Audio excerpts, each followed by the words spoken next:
Welcome, everyone. Thank you for joining us this evening. I'm Finn Hardy, the Vice President of the West Hill Community Association. The West Hill Community Association is an all-volunteer nonprofit organization serving unincorporated Skyway West Hill area, 98178. And we're focused on creating a more equitable, vibrant, informed, and engaged community. I remember when Councilmember Zahilay was running and we had a voter town hall at Dimmitt Middle School.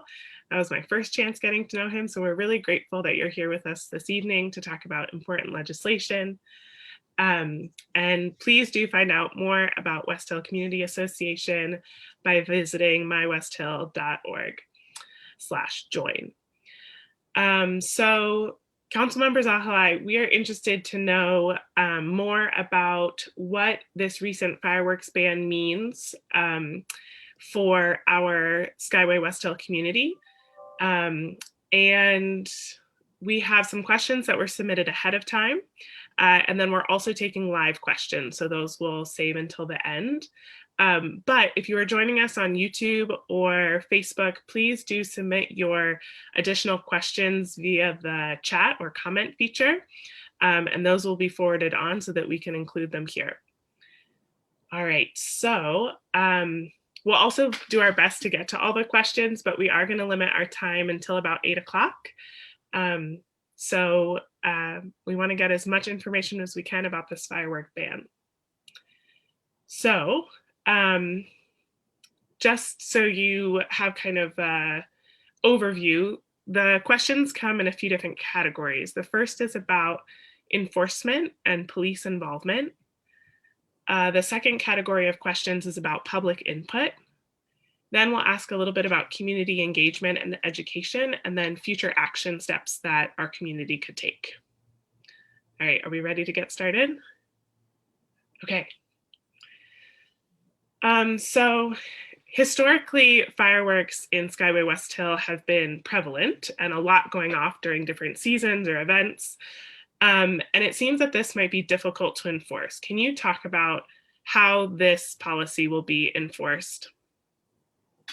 So I included an amendment in the legislation that would remove police enforcement and provide an unarmed non-police enforcement mechanism.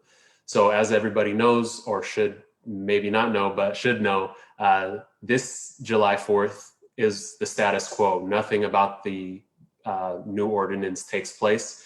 Next year, it will all be education. There will be no enforcement and no citations. The year after, in 2023, by then we will have created a new system of enforcing this that does not have police involvement, and hopefully it can continue to be an educational experience.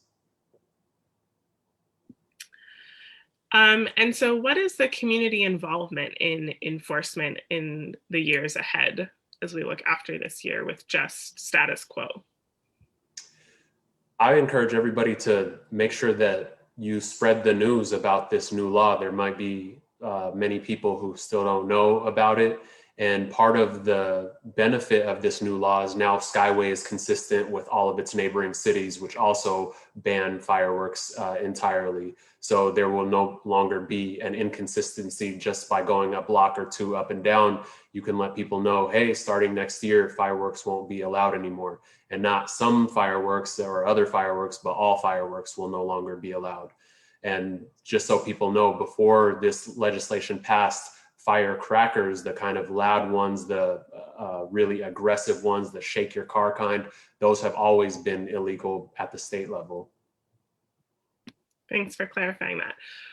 And so when we look ahead to 2022 and beyond, how will enforcers determine who is culpable?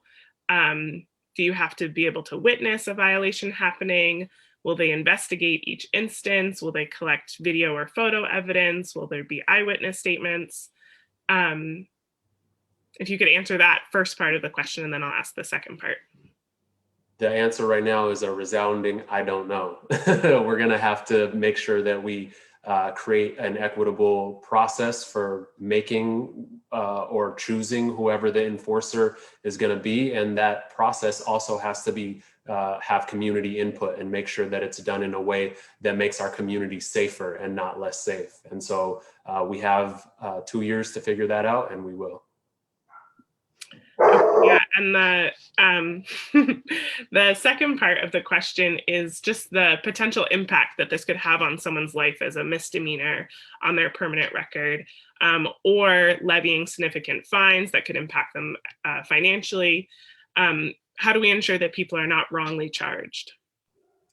That's a great question. So my intent is that once we remove this function from police, that we can have an unarmed non-police enforcer. And because that it would be a King County agency, hopefully, we can determine who gets cited and who doesn't based on criteria that we developed alongside community, especially community that's most at risk for being harmed by criminal records and things like that. We can talk through and make sure maybe we're only citing people who are repeat offenders. Maybe we only cite people who are actively causing harm, shooting firecrackers at people or committing arson, those kinds of things. Those are all open possibilities based on my amendment that I introduced. And in terms of the fines and fees, originally it was going to be $1,000, and my amendment brought it down to $250.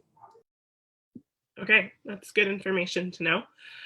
So this next question kind of asks about some similarities between this fireworks ban and what we're doing about marijuana legislation. So states are repealing marijuana prohibitions. And this person who asked this question says, because we know that recreational products can be used safely by adults, and we must stop the mass criminalization of Black and Brown folks. So why does it make sense to ban safe and sane fireworks when the issue seems to be more with the larger fireworks that were already illegal at the state level? Sorry, my dog is still going crazy. Part of the issue was the inconsistency. You know, if you go to the neighboring cities, all fireworks are banned, and then you go to Skyway and some are allowed. And that creates a whole issue where people don't know what's allowed and what isn't. And that kind of creates this funneling effect towards Skyway, where everybody on the outside is thinking Skyway is the only place where, at least in this area, where fireworks and firecrackers are allowed. Because again, people don't really know the difference between firecrackers and fireworks. So every year you have this situation where people from outside of Skyway are all heading towards Skyway to blow off their fireworks. And that creates a lot of issues around pollution, safety, litter in small business areas. And the people in Skyway are the ones who have to pay for that.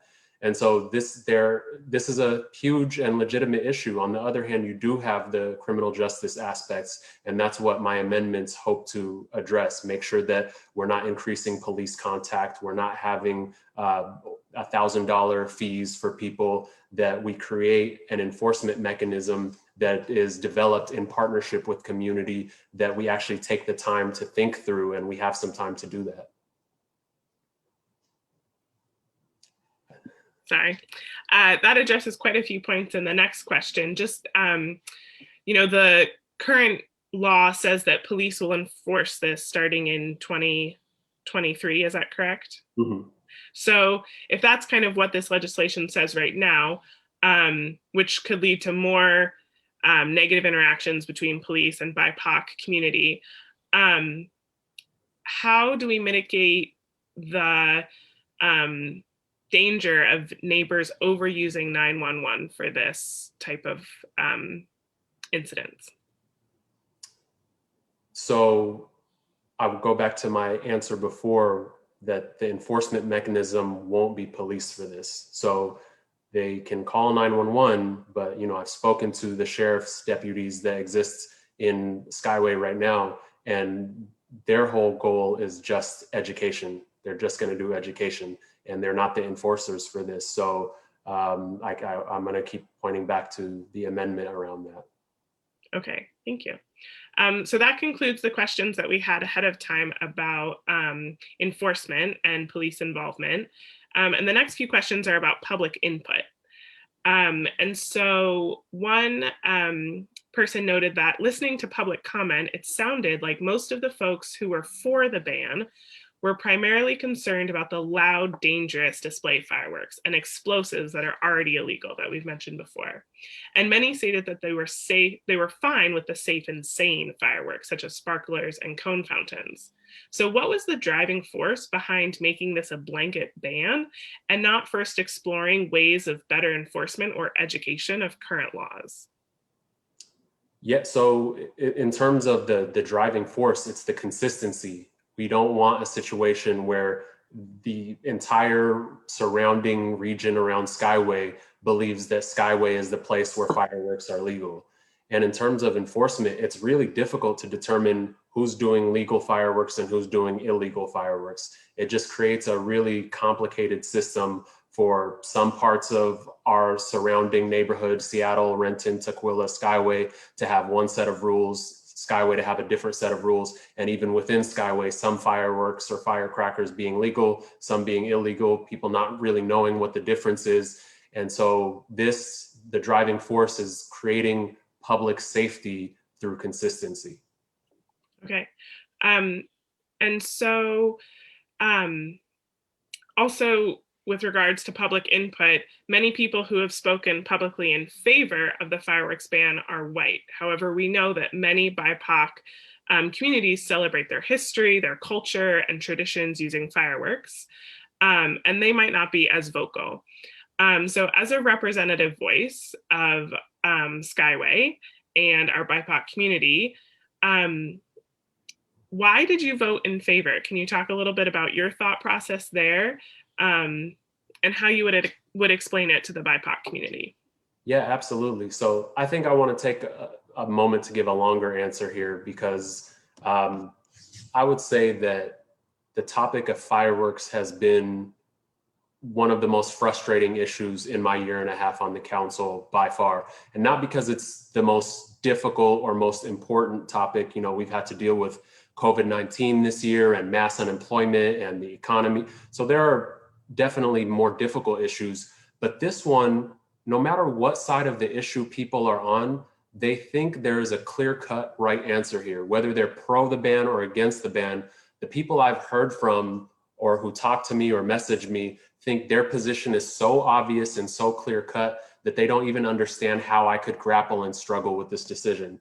And that's far from the case. Almost more than any other issue I've dealt with during my time here, the issue of banning fireworks is one that has several valid public interests that are competing and in direct opposition to each other.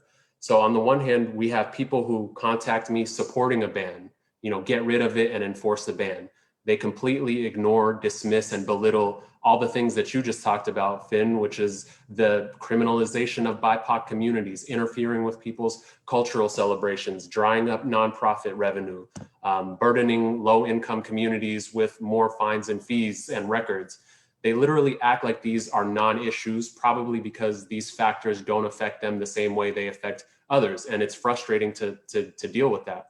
On the other hand, you have people who tell me, don't vote for the ban. Fireworks are part of our culture. Many, and not everybody says this, they act like people who want the ban are just whiners, complainers, sensitive party poopers.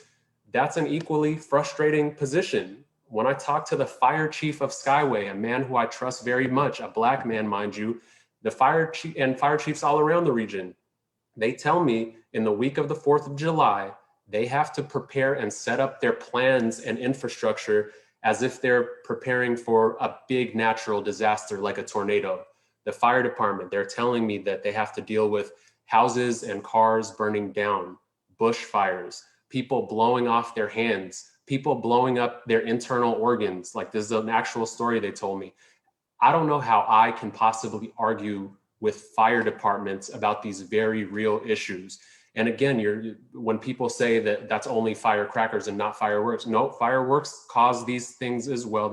They also burn down houses, and the asymmetry, the issues with enforcement issues when people think that Skyway is the place that has legal fireworks because of a misunderstanding between firecrackers and fireworks, and the difficulty of enforcing something when things that look similar, some are legal and some are not. those create real issues. And not to mention the noise, the PTSD, the pets, huge amounts of pollution and litter all being funneled toward a community that is 70% people of color, highest proportion of Black people in the state of Washington.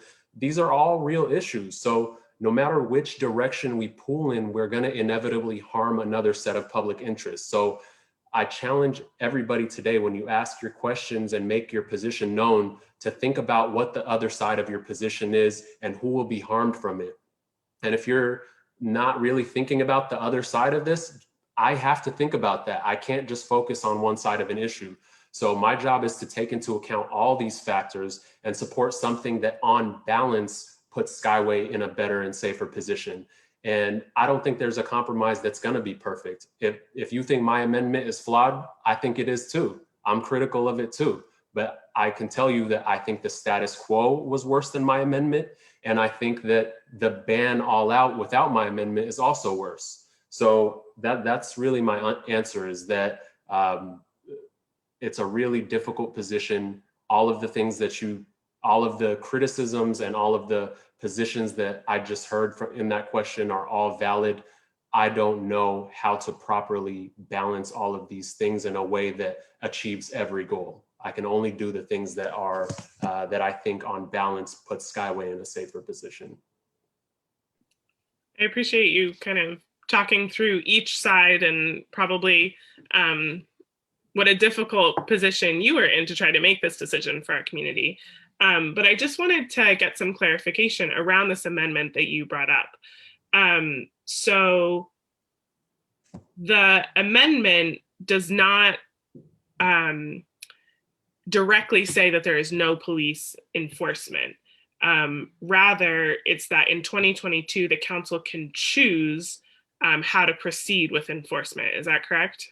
Once the executive branch, in consultation with community, comes up with what the non-police, non-armed alternative is, then we'd vote on that too.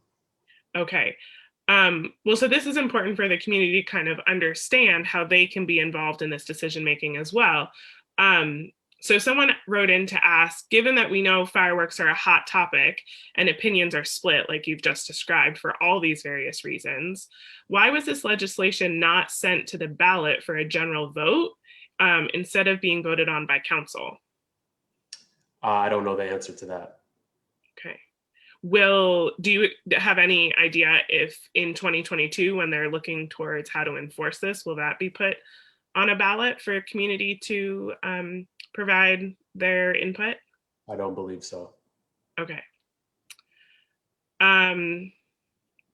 So it might be interesting for us to find out how we get something onto the ballot as opposed to just a council decision. So that's work for us to do.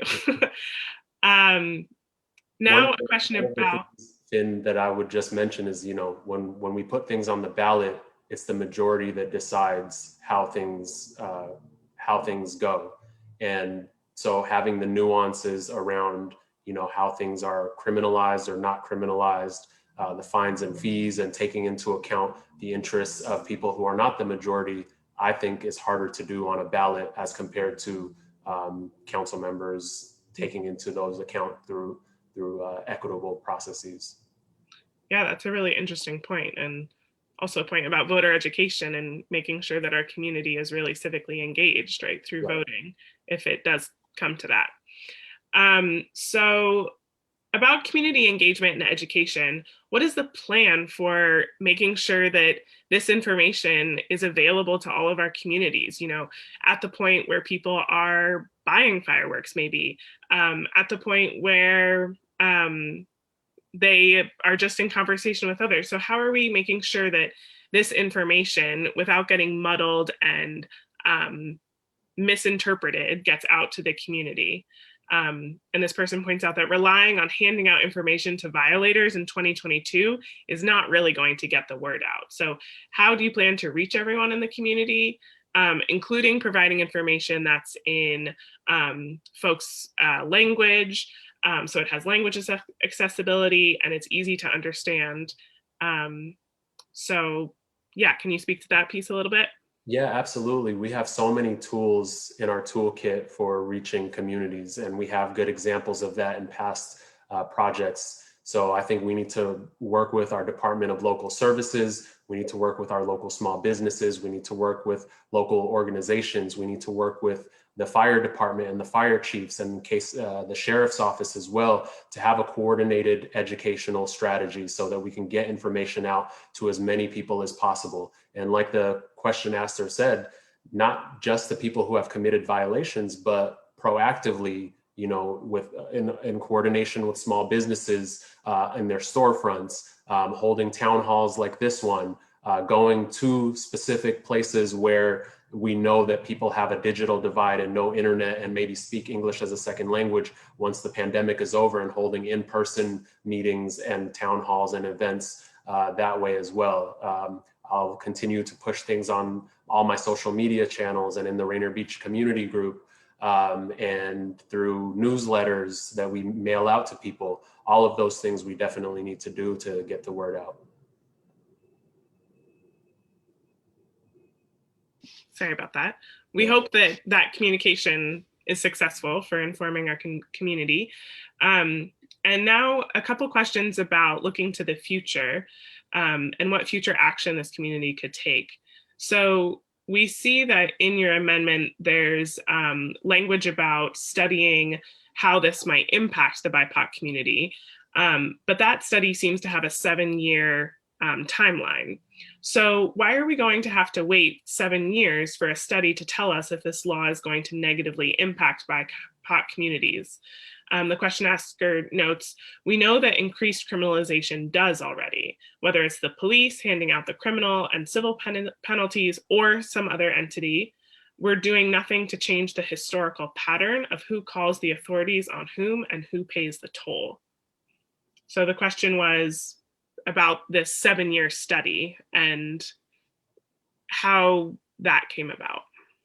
Well, I think it's always important to check in and see how a new law is doing. I don't think we should just sit back and say, well, we know this thing is going to act like this, so we shouldn't continually self-check and make sure we're doing things well. Anytime we have a new program, especially one where we're saying that we're going to have unarmed non-police enforcement, well, if that new agency is doing the same kinds of things that police have been doing, that's a problem, and we need to know about that. So I don't think it's an issue to continually study and improve, and we will keep studying and improving as we go along. And is 7 years a typical timeline to study something like this? Are there communities that have studied impacts of legislation on BIPOC communities in a shorter time frame? I don't know the answer to that, but I don't see this 7-year period as being, we're not going to self-assess anytime between that 7 years. That is, the longer term one that we'll look at for a more comprehensive report.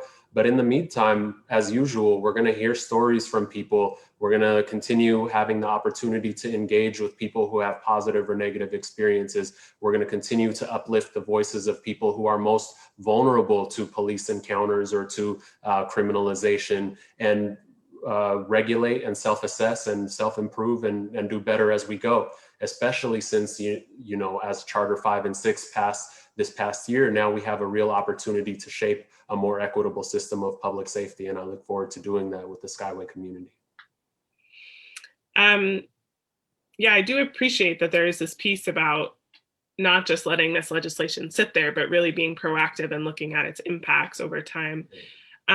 So a final question of ones that were pre-submitted, and then we'll go into some live questions. What recourse do unincorporated King County residents have if they disagree with the legislation that was passed by the council? Can you help explain how the process of selecting issues, drafting ordinances, and passing legislation works at the council level, and where the touch points are with impacted communities along the way?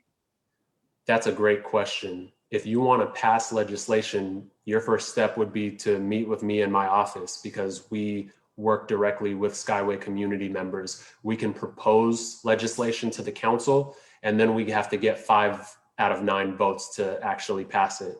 The other way that you can do it is to go to the King County executive, and the executive is the one that sets budgets and proposes a way of doing things and then transmits that to the council, and we have to approve the executive's plan. Again, 5 out of 9 votes. So whenever you want to create policy or do something better, meet with me and we can go from there. I would say that, as usual, the most effective way is to build a broad base, a broad coalition of people in the community.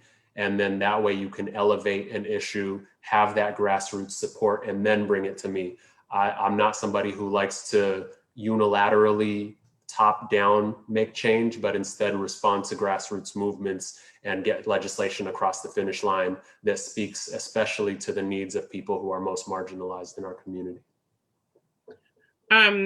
Thanks for that response. And so segueing off that, you making sure that you're touching base with different stakeholders and that they can also come to you, so it can be a two-way conversation.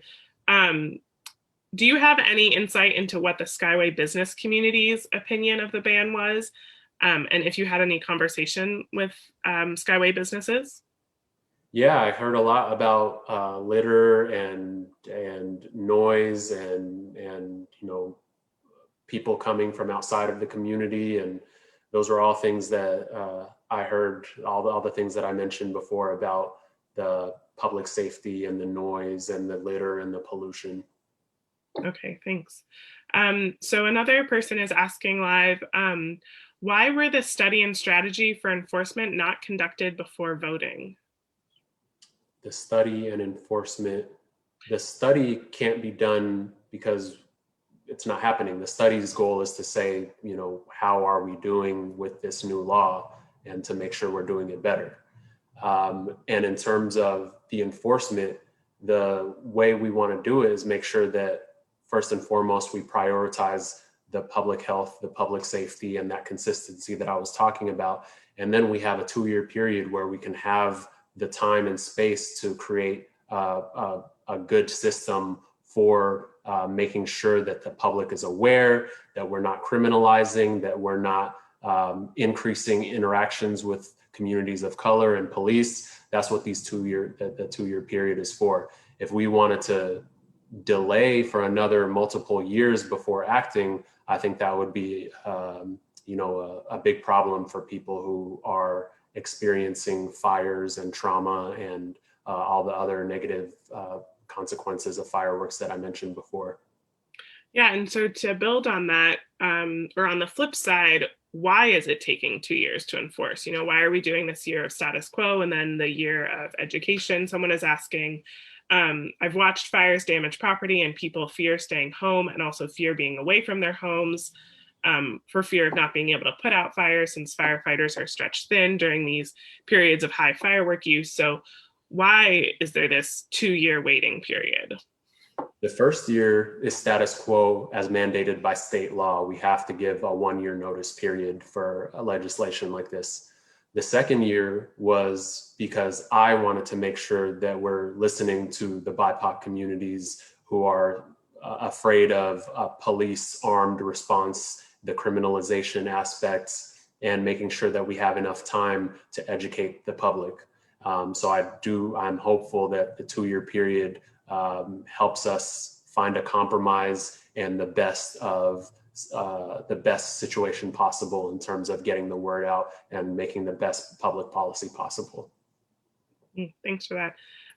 So I actually have a question, which is, since our neighbors, City of Seattle, City of Renton, City of Tukwila, already have these regulations in place that people are not allowed to be using fireworks or firecrackers, has any research been done into what the impact has been on those communities that have had this legislation in place since I don't know how long, but what is it like for those communities during high times of firework use around 4th of July or Seahawks games or whatnot? Yeah, this is a really important question. I wasn't able to find a comprehensive study of, whether firework bans are criminalizing people in our area. I haven't been able to find that, but I have talked to police and I have talked to fire departments and asked what is the impact. And consistently across jurisdictions, what I've been hearing is people are not going to jail over fireworks or getting misdemeanors or being criminalized over fireworks unless they are actively doing things consciously to harm other people.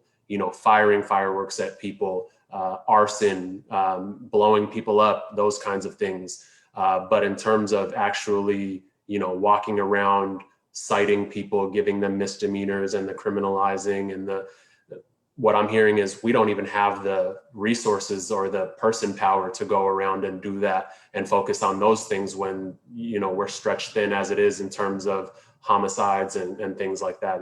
That's what I'm hearing. Thank you. So from Facebook, we have someone saying, I've been doing a fireworks show for 22 years in Skyway at my home. Is there a way to get a card or some kind of pass to keep this going? I believe permitted firework displays are still allowed. And that can be for a resident, not necessarily a business or organization? I have to look that up. I'm not sure the difference between resident and business, as you mentioned, Finn. Okay. So that concludes the questions that we've received both before this and live here. And I just want to steer folks to the West Hill website. There's some really great information in the most recent blog post that came out on May 1st that includes kind of infographics about what exactly is banned and really explains what this new legislation says. But of course, there are still things that are confusing, a little bit gray area. And so thank you so much, Councilmember Zahilay, for answering some of these questions. I'm sure there will be more to come, so we might need you to help us in the future. But before we log off, we'd like to ask as a community, knowing that there are more issues of importance to our community, can you give us a high-level preview of what other important legislation or decision-making is happening at the county level right now or in the near future that would impact Skyway West Hill? What should we be paying attention to, and how can folks stay informed and get involved? Yeah, first thing I'll say, Finn, is that every fourth Friday of every month, I hold an open meeting with Skyway community members who want to hear about what legislation is coming up, what issues impact Skyway. And we have all kinds of King County departments on giving individual updates from their agency, whether it's, our housing department or our metro department. And so I invite anybody who wants to be part of those calls with me and my team and King County agencies to send us an email so we can loop you in. My email is just my first name dot my last name at kingcounty.gov. So a few things that you should watch out for. First of all, we had some major and huge wins for Skyway last year in the budget. And so getting updates on those is really important. We got $10 million of seed money for a Skyway community center. We got $10 million of participatory budgeting, which means the community gets to direct how those funds are spent on capital within Skyway. We got $6 million for metro expansion to make sure that we have more public transit options in Skyway. We got $5 million for affordable housing in Skyway. There's going to be a tiny house village in Skyway to house housing unstable or unhoused Skyway residents. That's happening in partnership with the church in Skyway.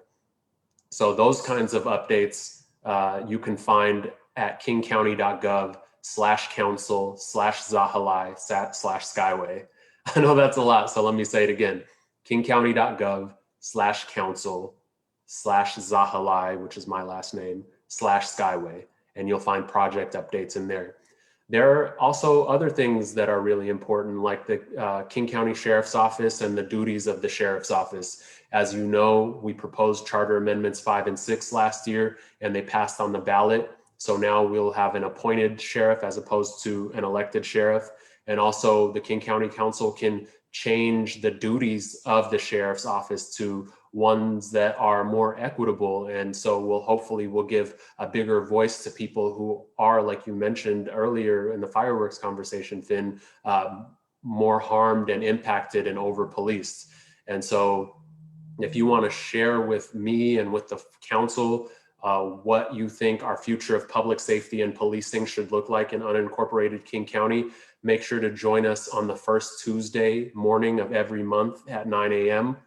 To give public comment in my Law and Justice Committee. My Law and Justice Committee, again, which I'm the chair of, takes place on the first Tuesday of every month at 9:30 a.m. So come give public comment, tell us what you want to see as the future of policing and public safety in King County. And guess what? Tomorrow is the first Tuesday of May. So we will have a Law and Justice Committee meeting tomorrow morning at 9:30. If you would like to join, again, send me an email and we can send you the details for how to log in or dial into that, girmay.zahilay@kingcounty.gov.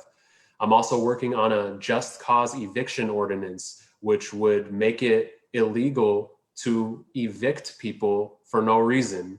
And if you're sitting there thinking, well, that's obvious, why? That's not the law right now. Right now, we have no cause eviction, which means people can get kicked out of their homes for no reason. But just cause eviction will allow renters and tenants in unincorporated King County to have more housing stability and other tenant protections. So you should look out for just cause eviction, which I'm a sponsor of.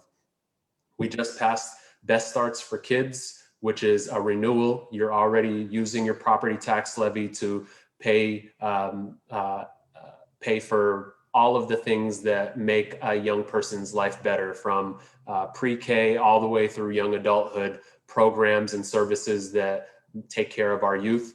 And we just passed an ordinance to renew Best Starts for Kids, which means it's going to go to your November ballot this coming November for you to vote yes or no on to renew that. So again, not a new property tax levy, but renewing one that's expiring.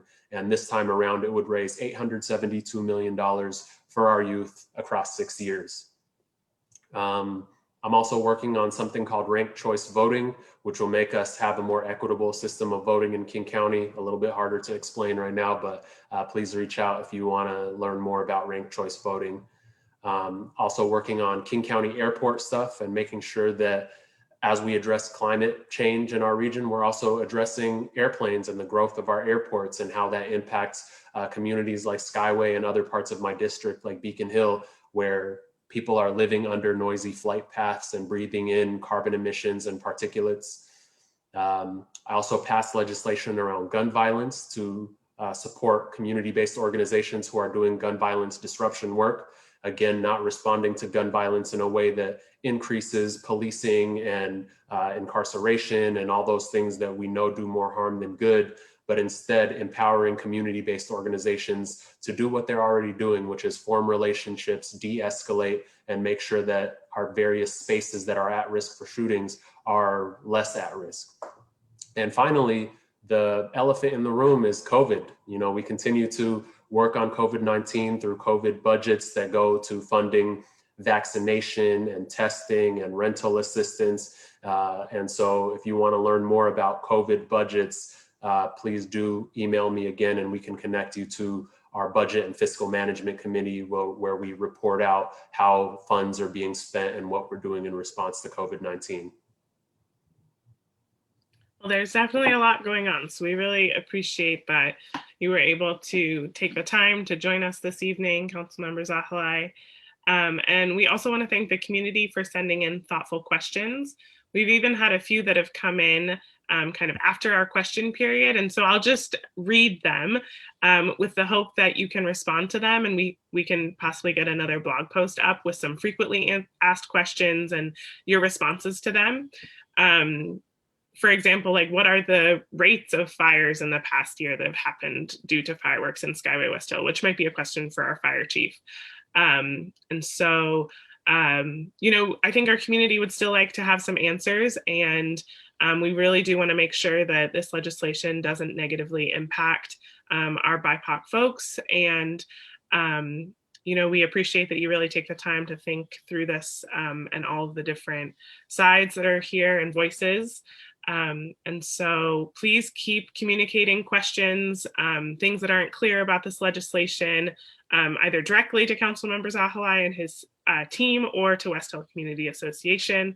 We do really value our place in the community as being a conduit of information, sharing things with you all. So thanks everyone for your time and have a great evening. Thanks, everybody. Bye-bye.